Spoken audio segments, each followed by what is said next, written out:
का बड़ा अच्छा किस्सा यूं है कि जब कल एक हमारे अजीज हैं, बहुत पढ़े लिखे हैं और अक्सर आते हैं मिलने के लिए, तो उन्होंने कहा कि कल आप वहां कहीं जा रही हैं जूम वगैरह पे। मैंने कहा हाँ हाँ, वो जॉय ऑफ उर्दू वाला प्रोग्राम है, वो सैयदा के साथ सेशन है।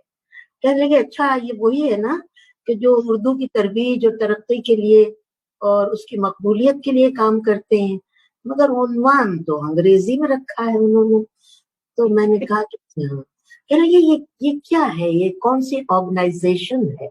मैंने कहा कि ये तो मैं नहीं जानती, लेकिन ये जो आप कह रहे हैं कि उन्वान उन्होंने अंग्रेजी में रखा है, तो भाई अंग्रेजी में रखने में क्या हर्ज है, क्योंकि ये तो हमारी जो यूथ है, जो लड़के लड़कियां अब यहाँ हैं, वो भी हमारी जबान से बहुत कम वाकिफ है। तो जो बाहर हैं पर वो उर्दू को वो बेचारे बहुत ही मुश्किल समझते हैं, लरजने लगते हैं उर्दू के नाम से। तो ये है कि उनके लिए तो ये एक अच्छा उन्वान है। कह रहे नहीं अंग्रेजी को रखना नहीं चाहिए। मैंने कहा ये अभी आपने एक लफ्ज इस्तेमाल किया कि क्या है, कोई ऑर्गेनाइजेशन है। मैंने कहा ये लातीनी जबान का नज्म आपने, या ये चीनी जबान का है, कौन सा। नहीं कहने लगे ये तो राइजुल वक्त जो। मैंने कहा देखिए बात ये है कि उर्दू का दामन इतना वसी है, इसलिए मैं नहीं कहती कि मेरी जबान है, लेकिन इतनी फराख दिल जबान है ये कि ये हर लफ्ज को अपने सीने से लगा लेती है और फिर वो लफ्ज उसी का हो जाता है।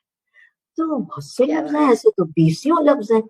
अब फर्ज कीजिए कि आप इसका तर्जुमा करें, तो क्या करेंगे। उन्होंने कहा कि मैं तो इसका तर्जुमा यूं करूंगा कि उर्दू की खुशी। मैंने कहा तो वो मफहूम तो वाज़ेह नहीं हो। जो अपनी अपनी जबान का एक एक खुशबू, या इसे हम जायका होता है जिसे हम फ्लेवर कहते हैं, तो ये जॉय ऑफ उर्दू में वो चीज सिमट जाती है। लेकिन अगर हम उर्दू में कहेंगे कि उर्दू की खुशी, तो उसमें वो लुत्फ हमें नहीं आएगा। बहरहाल वो तो एतराज, मैंने कहा कि हाँ इस पे पहले भी बहुत एतराज हुआ है और वो जमीने दुखिया ने झेले हैं ये सब एतराज। लेकिन बात ये है कि वहां पे जो लड़के लड़कियां हैं वो इसको बहुत पसंद कर रहे हैं, देख रहे हैं।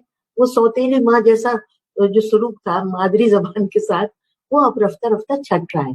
मेरे भी खानदान में कई लड़के लड़कियां हैं जो मुझसे उर्दू पढ़ना या सीखना, या कम से कम कुछ क्लासिक्स के बारे में जानना चाहते हैं। तो ये बड़ा अच्छा रुझान है।